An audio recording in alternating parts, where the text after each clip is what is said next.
At kay Sir Ruel Lipat, kay Ma'am Percy at sa buong team, at sa mga taong nagbigay ng tulong po sa amin. Maraming salamat po.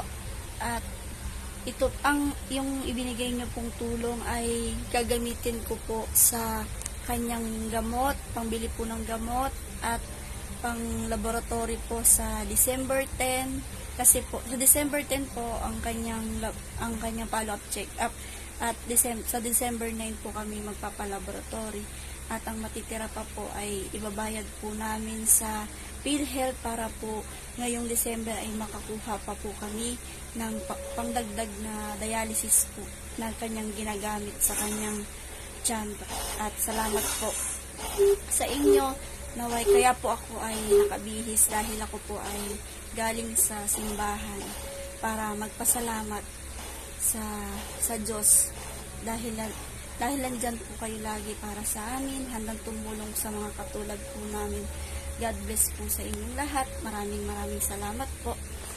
Salamat po ulit. God bless po.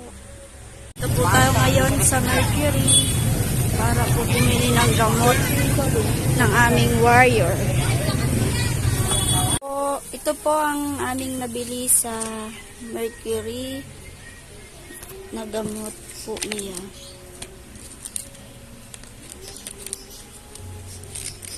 Ito po.